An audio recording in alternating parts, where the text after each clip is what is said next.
북문에 세워진 우상. 자, 오늘 에스겔이 환상 중에 예루살렘 성전을 보는 장면을 우리가 말씀을 읽었습니다. 이 말씀 속에서 에스겔이 환상 중에 예루살렘 성전의 4가지 그런 죄악들을 발견하고 목격하게 됩니다. 오늘 말씀 읽은 본문은 그 중에 첫 번째에 해당되는 이스라엘 백성들의 죄악이 담겨있는 그런 말씀이고, 이 읽으신 본문 말고 또 시간이 되면 2가지 이스라엘 백성들의 성전의 타락상 2가지를 살펴볼까 그렇게 생각합니다. 먼저 한번 사진 한 장, 그림 한 장 볼까요? 안 보이는 거예요. 이 그림이 챗 GPT로 그린 그림인데 무료 버전이어서 엉망이에요. 수정을 여러 번 해야 되는데 무료 버전에서 수정 여러 번 못해. 여하튼 그래서 그 글씨 같은 것이 오타들이 많고 그림도 달라진 부분들이 많이 있어요. 그러나 그냥 큰 틀에서 이렇게 이해하시면 될 것 같습니다. 바깥들이라는 글씨가 보이시죠? 일반적으로 이스라엘 백성들이 하나님 앞에 예배했던 장소가 저 바깥들입니다. 그리고 안에 안뜰이 보이죠? 안뜰은 하나님의 제단이 있는 곳이고 제사장대가 레위 사람들만 들어갈 수 있는 뜰이에요. 그것이 바로 안뜰입니다. 그렇게 바깥뜰에서 안뜰로 들어갈 수 있는 문이 사방에 4개가 있습니다. 성전 맨 뒤에 있는 문이 서문인데 일반적으로 사용되지 않은 문이고요. 성전 오른쪽 여기 보면 먼문이라고 써있는데 그게 북문이에요. 그런데 그 위치도 정면이 아니라 제가 또 옆에다 그려놨죠? 글씨 보이시나요? 북문이라고? 그 위치에 성전 오른쪽에 북문이 있고 성전 왼쪽, 제단 왼쪽에는 남문이 있습니다. 저기 또 서문이라고 써있는데 다 틀려요. 그러나 큰 틀에서 보시면 됩니다. 그리고 안뜰이 바깥뜰보다 높아요? 낮아요? 조금 높아요. 조금 높고 그 제단이 있는데 제단의 크기가 어느 정도의 크기냐면 상당히 커요. 상당히 크는데 그 직사각형으로 9m, 가로 세로가 9m예요. 우리 9m면 어느 정도 될까요? 엄청나죠? 우리가 생각할 정도의 그 정도의 높이가 아니에요. 크기가 아니에요. 그리고 높이는 4.5m예요. 그러니까 눈에 보이는 저 제단, 하나님 앞에 제물을 바치는 제단의 크기가 9m였다. 그러니까 한두 마리를 드리는 것이 아니기 때문에 그래요. 그리고 높이는 4.5m였기 때문에 바로 제단 위에다가 하나님께 제물을 드릴 수 없어요. 계단을 통해서 올라가서 하나님께 제물을 드리는 것이죠. 그렇게 하나님께 제물을 드리기 위해서는 무엇이 필요한가 하면 하나님께 드릴 제물이 필요할 거 아니에요. 양이나 소나 염소가 필요하겠죠. 그것을 어디서 잡고 어디서 인계받느냐? 북문이에요. 북문.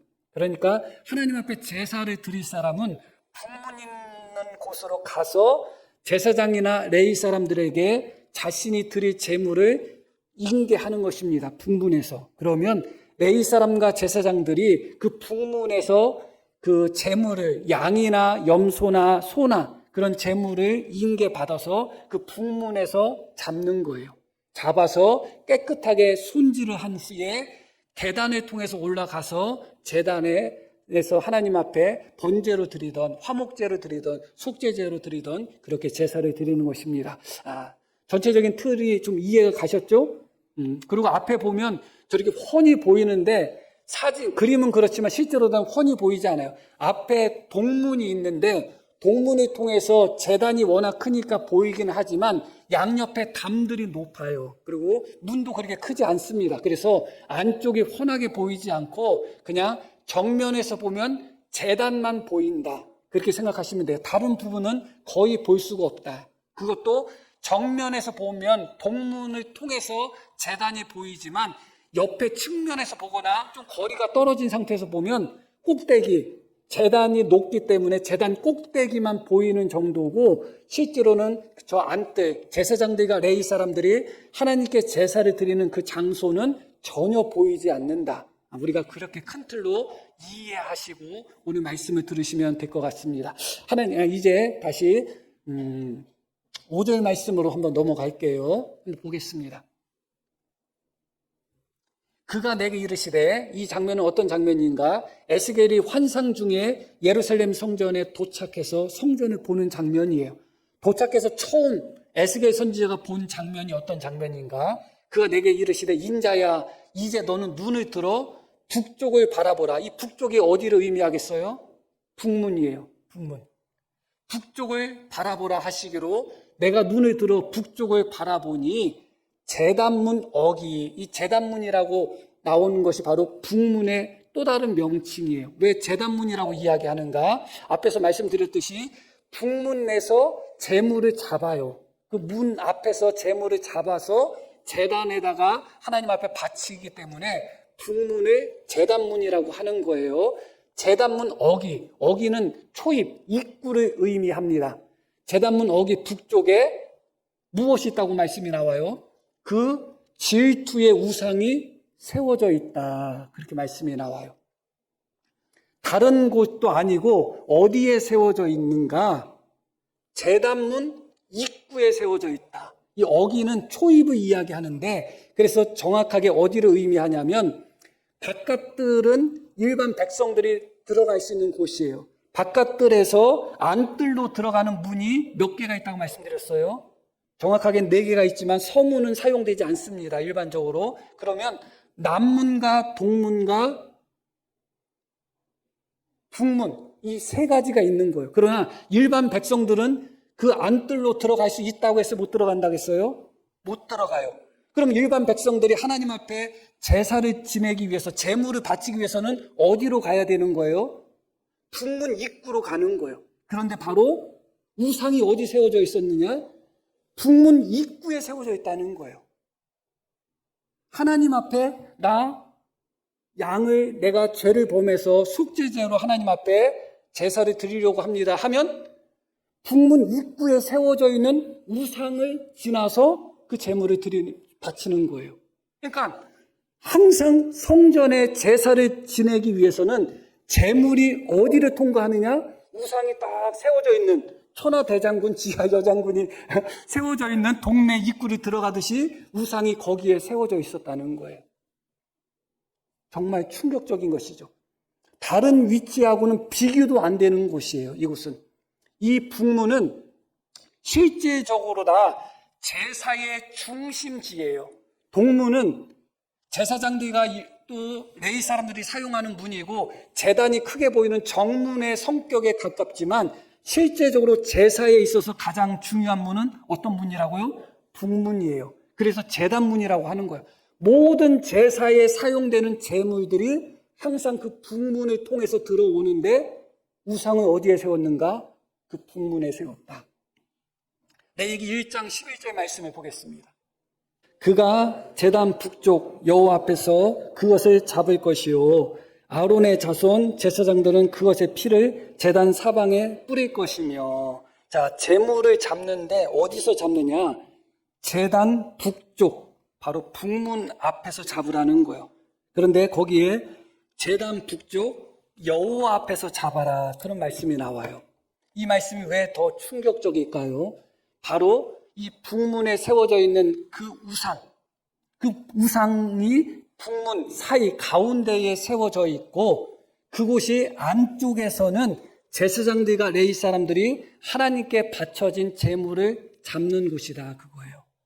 하나님께 제물을 바칠 때 우상을 통과해서, 우상이 세워져 있는 그 북문을 통과해서 제물을 받고, 제물로 받은 양, 염소, 소를 제사장들과 레위 사람들이 우상 앞에서 그 제물을 잡았다는 거예요.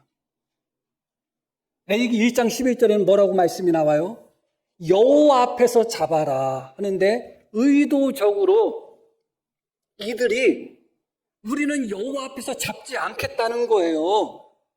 우리는 우리가 섬기는 우상 앞에서 잡겠다는 거예요. 그래서 질투의 우상이라고 이야기하는 거예요. 하나님이 질투하도록 만드는, 남편이 있는데 나는 내 남편하고 싫어요, 나는 이 애인하고만 다닐 거예요 하는 것과 똑같은 거예요. 부인 핸드폰 딱 봤더니 남편 사진이 아니라 엄한 인간 사진이 거기 딱 있다고 생각해 보셔요. 어떤 생각이 들겠어요? 어떤 생각이 들겠어요? 제사장들과 레위 사람들은 바로 이 북문에서 하나님 앞에서, 여호와 앞에서 제물을 잡고 그것을 깨끗하게 손질한 후에 제단에다가 하나님께 바치는 거예요. 제단에서 타는 그 제물은 결과적인 그런 제물이고, 그 과정은 북문 앞 하나님 앞에서 잡는 것으로 시작이 됩니다. 그러나 지금 이 당시에 제사장들과 레위 사람들은 의도적으로 하나님이 있어야 되는 그 북문, 하나님 앞에서 잡아야 되는 그 제물, 그 자리에 의도적으로 우상을 세운 거예요. 이스라엘 백성들이 하나님 앞에 제물을 드리고 싶다 할지라도 그 우상을 거쳐서 제물을 전달할 수밖에 없도록 북문 가운데다가 우상을 세워버린 거예요. 문 입구에다가. 그리고 그들은 제물을 손질하면서 우상 앞에서 손질하는 거예요. 그 우상이 어떤 우상이었는가? 그것은 중요하지 않아요. 어떤 우상이라는 것이 명시되지 않았어요. 그러나 중요한 것은 그들은 여호와 앞에서 제물을 잡지 않고 우상 앞에서 제물을 잡았는데, 이것이 더 끔찍한 것은 은밀하게 몰래 숨어서 우상을 섬겼거나 혹은 다른 곳에다가 세워서 우상을 섬겼다면 그렇게 끔찍하지 않았을 거예요.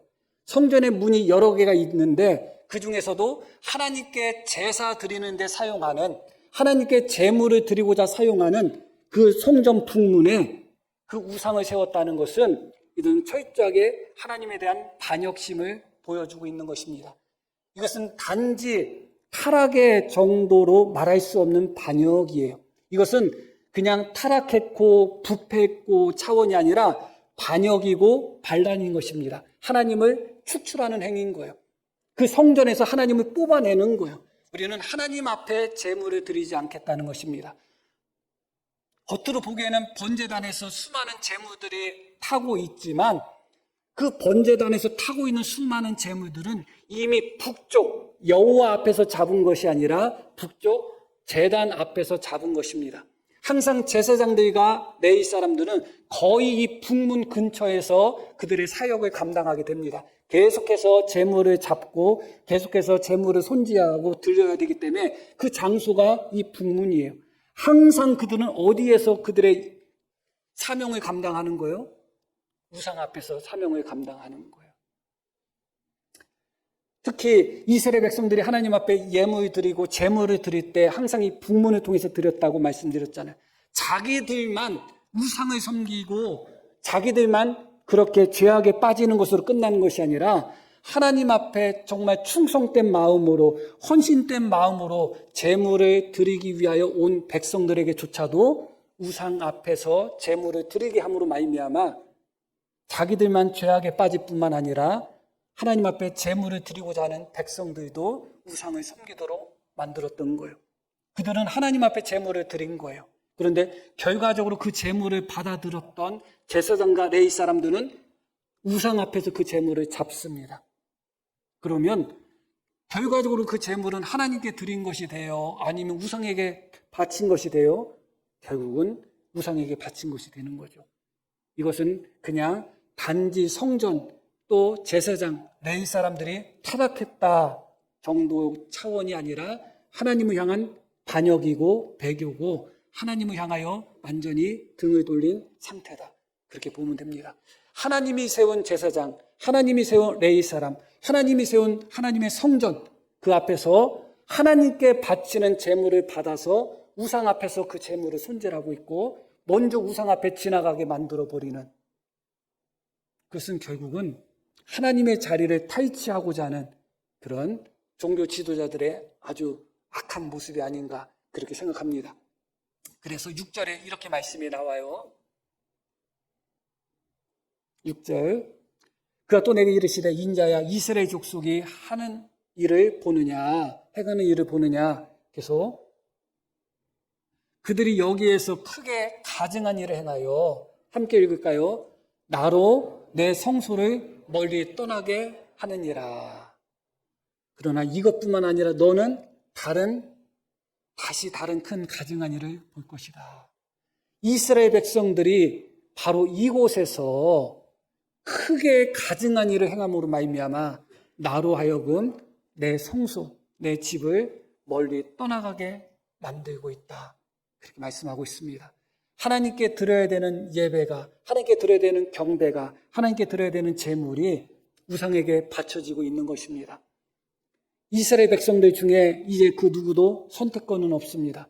나는 하나님께 양을 제물로 드려야지 하고 양을 끌고 가봤자 그 누구도 아무리 경건한 사람이라 할지라도 세워져 있는 우상 그 앞을 제물로 지나가게 하지 않고서 하나님 앞에 제사 드릴 수 있는 사람은 아무도 없는 거예요. 우리 같으면 어떻게 할까요? 하나님께 제사를 드려야 되겠어요? 안 드려야 되겠어요? 하나님 앞에 제사를 드리자니 그 제물이 우상 앞을 지나가야 되고 우상 앞에서, 하나님 앞이 아니라 우상 앞에서 그 제물을, 제사장들과 레위 사람들이 그 제물을 잡고 있는데 결과적으로 나는 하나님께 드린 제물이 아니라 우상에게 바쳐진 제물인데 어떻게 해야 되겠어요? 예수님 당시에도 제사장들이 예수님을 죽이는 데 있어서 앞장섰습니다.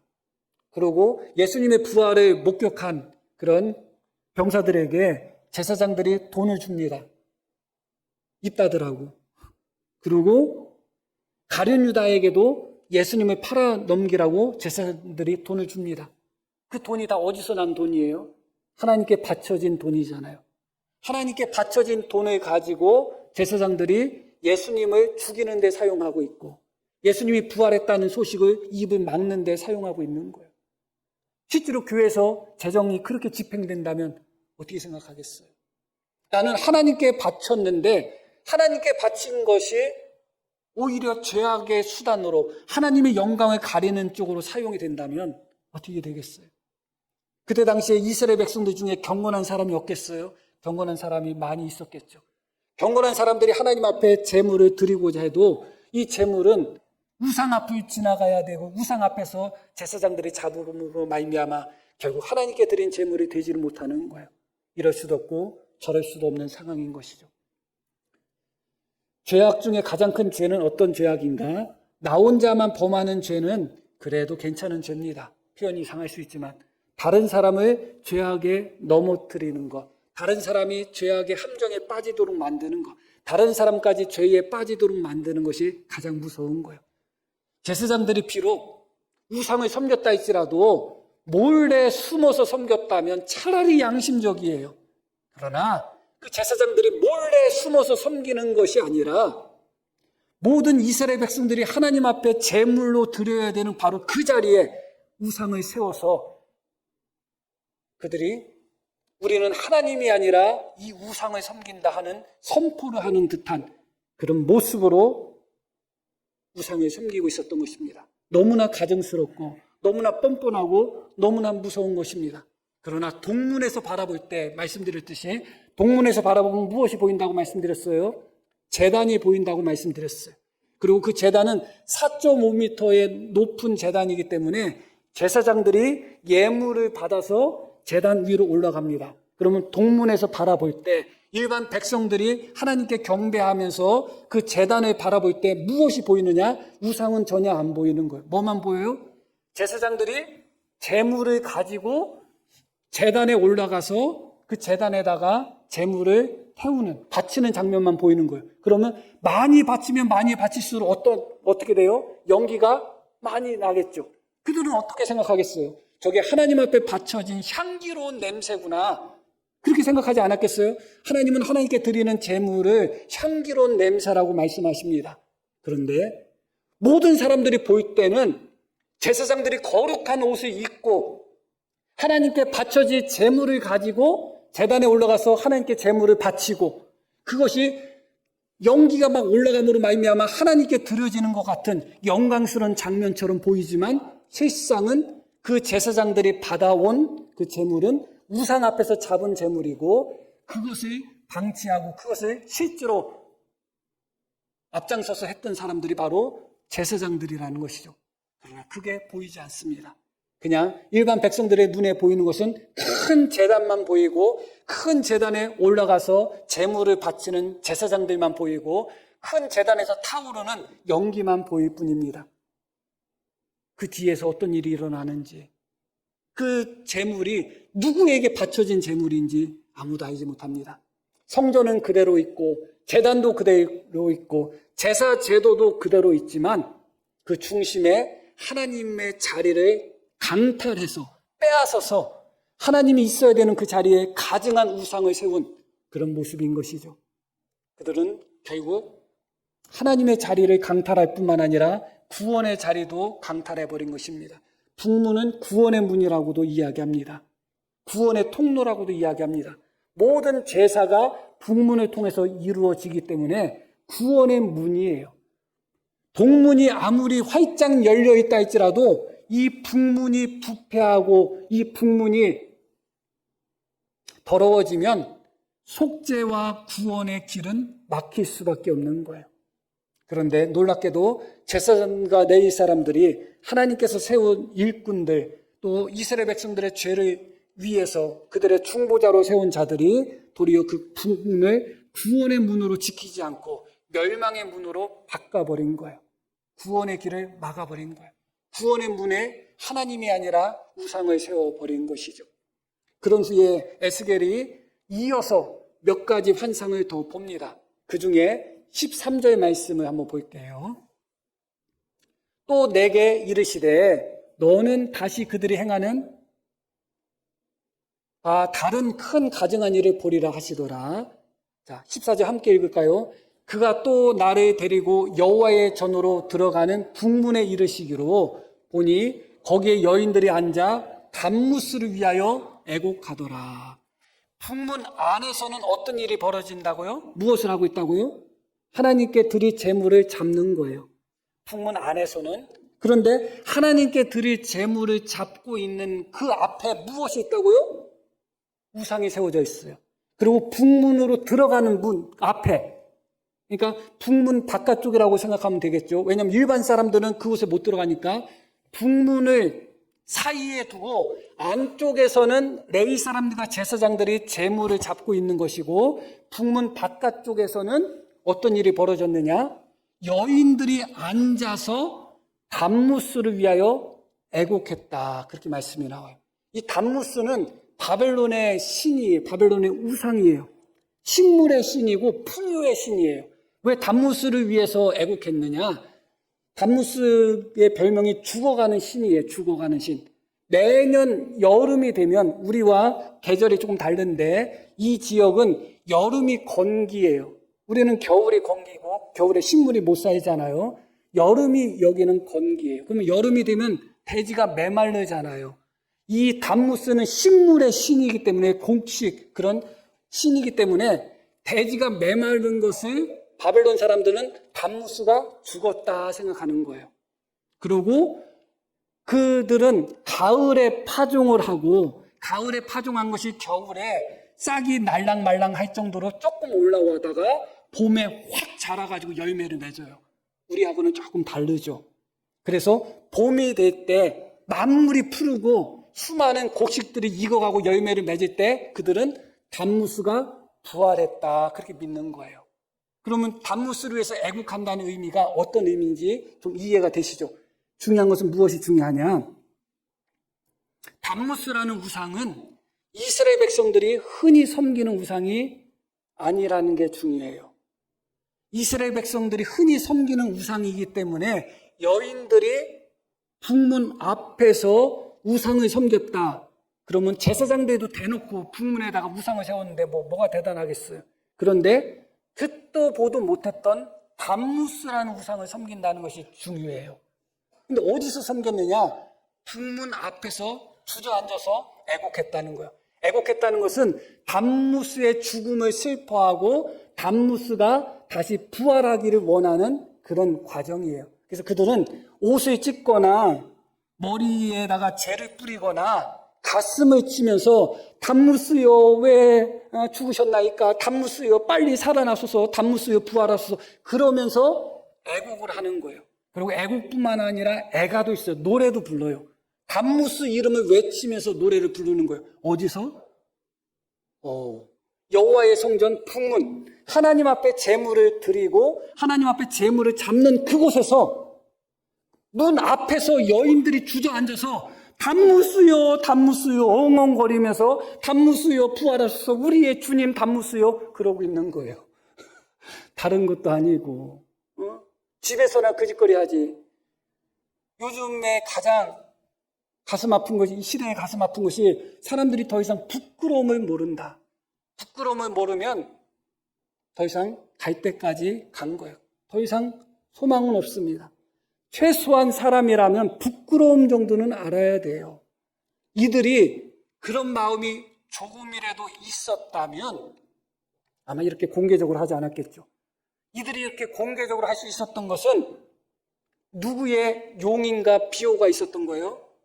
제사장들과 레위 사람들이 그들이 그렇게 하도록 한 거예요. 그런데 말씀드렸듯이 왜 하필 단무스냐 그거예요. 이 성전 풍문은 어떤 곳이냐? 말씀드렸듯이 하나님 앞에 제물을 드리고자 원하는 사람들이 모이는 곳이에요. 그 제물의 종류는 여러 가지예요. 번제도 있고 속죄제도 있고 화목제도 있고 여러 가지예요. 번제는 하나님 앞에 헌신을 다짐하는 제물이에요. 하나님께 나 자신을 다 드리겠습니다. 그게 번제예요. 속죄제는 뭐예요? 자신의 죄를 회개하는 제사가 속죄제예요. 감사제, 화목제는 말 그대로 하나님께 감사함으로 마음으로 드리는 제사예요. 감사제를 드리고자 양을 끌고 가는 사람은 그 마음속에 무엇이 넘치겠어요? 하나님을 향한 감사가 넘치겠죠. 속죄제를 드리기 위해서 양을 끌고 가는 사람 마음에는 그 마음속에 애통함과 슬픔이 가득할 거예요. 번제를 드리고자 하는 자는 그 마음속에 내가 하나님 앞에 헌신하고 희생하고 하나님 앞에 나를 드려야지 하는 그런 각오가 충만할 거예요. 그런 마음으로 끌고 갔더니 그곳에서 여인들이 앉아서 단무스요, 살아나소서, 부활하소서, 단무스요 그러고 통곡하고 있고 애곡하고 있고 그러고 있는 거예요. 그곳은 하나님 앞에 속죄제를 드리는 자가 눈물 흘리며 기도하는 장소예요. 그런데 단무스요, 단무스요 하고 애곡하고 있는 거예요. 그곳은 하나님께 화목제를 드리는 자가 감사함으로 찬양하는 곳이에요. 그런데 단무스요, 살아나소서 하면서 단무스를 위한 애가를 부르고 있는 거예요. 어디서 그러고 있다고요? 하나님 앞에 제사를 드리는 바로 그 통로에서 그런 일을 하고 있는 거예요. 하나님을 향한 속죄제를 드리고자 하는 그들의 회개, 하나님을 향한 감사제를 드리고자 하는 그들의 감사, 번제를 드리고자 하는 그들의 헌신, 그 모든 것들이 단무스의 애국을 통해서 다 덮여버릴 수밖에 없는 거예요. 의도적으로 단무스라는 우상을 별로 섬기지도 않으면서도 의도적으로 그 앞에서 단무스를 섬기는 여인들이 그 자리를 차지하도록 만들어버린 거예요. 하나님 앞에 드리는 제사, 하나님 앞에 가는 모든 제물들 인정하지 않겠다는 거예요. 누구든지 경건한 마음으로 이곳에 와도 그들은 우상의 종이 되고 단무스의 종이 되도록 만들겠다는 거예요. 철저하게 성전에서 하나님을 뽑아내겠다는 거예요. 철저하게 성전에서 하나님을 축출하겠다는 거예요. 나로 내 성소를 멀리 떠나게 만들고 있다. 하나님을 그렇게 뽑아내겠다는 거예요. 형식은 그대로 다 있습니다. 성전의 형식도 그대로 있고 제사의 형식도 그대로 있고 제물도 그대로 있고 제단도 그대로 있습니다. 단지 그 중심에 하나님만 없을 뿐이에요. 그러나 수많은 사람들은 복문을 통해서 무엇을 보게 되는 거예요? 제단에서 불타고 있는 제물들만 보는 거예요. 아, 좋구나. 은혜롭구나. 하나님께 저렇게 많이 제물을 드리는구나. 보통 사람들 눈에는 그거밖에 안 보이는 거예요. 그 뒤에서 어떤 일이 벌어지고 있는지, 그 우상 앞에서 제사장들이 제물을 잡고 있는 가증한 일들, 일반 사람들은 모릅니다. 하나님 앞에 제물을 바치는 바로 그 통로, 구원의 통로를 단무스를 애곡하는 여인들이 그 통로를 장악해가지고 구원의 길을 오염시키고 회방시킨다는 거 아무도 모릅니다. 단무스를 위한 애곡은 결국 무엇을 위한 애곡이냐? 풍년을 위한 애곡이에요. 돼지가 메말랐을 때 단무스가 죽었다고 생각한다고 말씀드렸잖아요. 단무스가 부활함으로 말미암아 풍년이 찾아온다고 생각한 거예요. 그 사람들이 정신 나갔다고 단무스를 위해서 애곡하겠어요? 결국은 그 단무스를 위한 애곡의 핵심은 무엇이냐? 풍요예요. 물질적인 풍요예요. 하나님 앞에 감사제 드리는 거 중요하지 않고, 하나님 앞에 번제 드려서 희생하고 헌신하고 충성하는 거 중요하지 않고, 하나님 앞에 우리의 죄를 용서받는 속죄제 중요하지 않다는 거예요. 담무스가 빨리 부활해서 우리가 배불리 먹고 떵떵거리면서 잘 사는 게 중요하지, 그깟 하나님 앞에 번제, 그깟 하나님 앞에 드리는 속죄제 뭐가 중요하냐는 거예요. 담무스가 깨어나고 담무스가 부활해가지고 풍년되는 것이 더 중요하다는 거예요. 가치가 완전히 전도되어 버린 것이죠. 하나님께 드리는 제사를 모독하고 모욕하고 뒤집어 엎고 성전의 주인 되시는 하나님을 철저하게 배척하는, 그러나 겉으로 보기에는 성전이 그대로 있고, 겉으로 보기에는 성전의 제사가 그대로 있고, 겉으로 보기에는 그 제단이 그대로 불타고 있기 때문에 모든 사람들이 볼 때는 그냥 성전으로 보이고 하나님을 섬기는 것으로 보이고 하나님께 제사 지내는 것처럼 보였던 것입니다. 철저하게 가증스럽고 타락된 모습이죠. 그래서 하나님이 이렇게 말씀하십니다. 다시 6절 말씀 봅니다. 결론적으로. 그가 또 내게 이르시되 인자야 이스라엘 족속이 행하는 이 일을 보느냐. 이스라엘 족속이 행하는 이 일을 보느냐. 오늘 결론적으로 드리고자 하는 말씀이 이거예요. 동문만 보지 말라. 동문만 볼 때는 너무나 화려한 교회고 너무나 멋있는 교회처럼 보이고 너무나 하나님을 잘 섬기는 교회처럼 보일 수가 있어요. 동문만. 그러나 우리가 보아야 될 곳은 동문이 아니라 북문을 봐야 돼요. 구원의 통로가 살아있는지, 정말 하나님이 중심인지 인간이 중심인지, 아니면 담무스 풍요, 물질이 중심인지 북문을 봐야 돼요. 그 북문을 통해서 하나님의 구원의 진리가 온전히 선포되고 있는지, 세상의 소리와 세상의 가르침과 세상의 가치관에 왜곡된 하나님의 말씀이 선포되고 있는지 우리가 보아야 될 곳은 눈에 보이는 동문이 아니라 북문을 보아야 되는 거예요. 인자야, 이스라엘 족속이 북문에서 행하는 일을 내가 보았느냐. 그들이 나로 하여금 내 성전을 멀리 떠나가게 만들고 있다. 그렇게 말씀합니다. 우리 교회가 하나님이 떠나가시는 교회가 아니라 하나님의 임재가 날마다 충만한 교회가 되기를 간절히 소망합니다. 동문도 살아있을 뿐만 아니라 북문이 살아있는 교회가 되기를 원합니다. 구원의 길이 살아있어야 되는 거예요. 그 어떤 것도 구원의 통로를 막지 못하도록 하나님이 중심이 되고 북문이 살아있는 그런 복된 교회가 되기를 우리 함께 기도하며 또 믿음으로 성취하며 나가기를 간절히 축복합니다. 들으신 말씀 기억하며 함께 기도합니다.